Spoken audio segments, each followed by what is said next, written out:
next one is on the BBC Online. Court questions whether the US travel ban is anti-Muslim. So this is ongoing. Donald Trump attempting to ban people from seven... It's not banning, it's a temporary order. 7 countries that he doesn't have any business in. And it's whether it's anti-Muslim or not. And I think the argument is it's not anti-Muslim because this is only a tiny proportion of people are Muslim in the world. But it's still... Again, it's a mathematical thing, and people sort of don't seem to understand logic and maths. Well, it doesn't have to be a ban on all Muslims, but if it's a ban that affects mainly Muslims, then that's still a Muslim ban. Except if you know about the law. Law is it works on the specificity of language, and because the ban doesn't say I ban Muslims, as it were, it says I ban countries. That's the argument. It's only people from countries because they permit Christians, so it is selective. Yeah.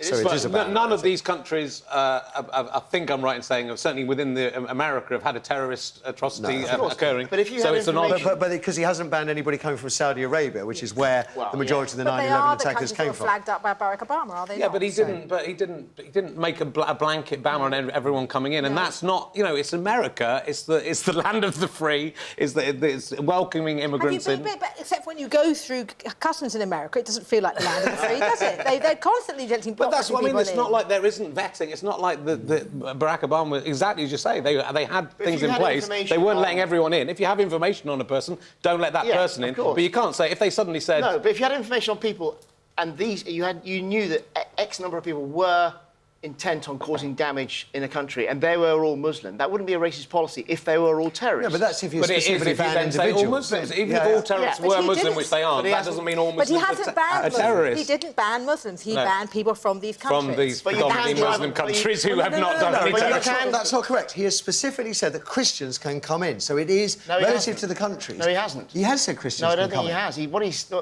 has. You can drive a bus through this policy. Yeah. OK. And it's actually going to be counterproductive. The Right Stuff lawyer says he has said Christians, by the way. Right, so what... So it is a selective ban against Muslims from those countries. And he talked about beforehand having a Muslim ban, and now he can't do it because of the Constitution. So that's what is his intent, and it's a very dangerous precedent. Because also what he said he would do. It's falling into the hand. If you do what ISIS want, you are helping the terrorists. This is what ISIS want to happen. The way to defeat ISIS is to keep being free. Actually, Richard, I think damned if you do, damned if you don't, because I think it's going to be counterproductive. I don't think it'll go through, and I don't think it's going to do what ISIS want, which is declare war. We are at war with ISIS. We're at war with the world. You're at war with us.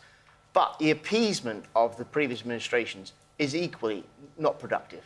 So there has to be a challenge to... Because everyone wants the same thing. Muslims want the same thing as us. Was there any appeasement? Well, I think there is appeasement because you're not allowed to blame... That's not appeasement. Well... would you say, because the IRA terrorists were terrorists, that we should ban Christians from a country? You know, nobody works, or Irish people from a country. It doesn't work like that. No. Just because all the Irish terrorists were Irish and Christian doesn't mean all Irish people and Christians are terrorists. No, absolutely. And we live in London. If there's a lot of Muslims in London. If Muslims were even 25% of them were terrorists, we'd all be dead. There's no people. But everyone wants the same thing here.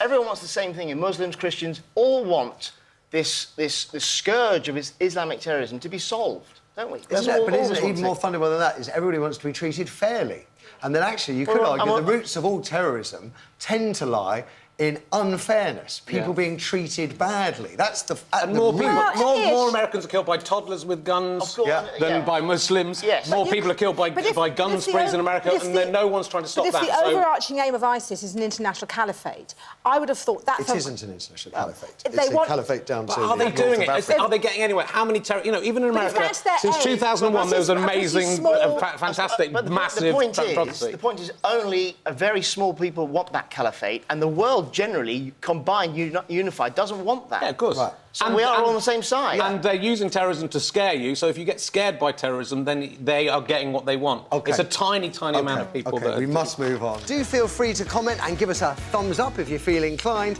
For more clips from the show and exclusive behind-the-scenes videos, click here.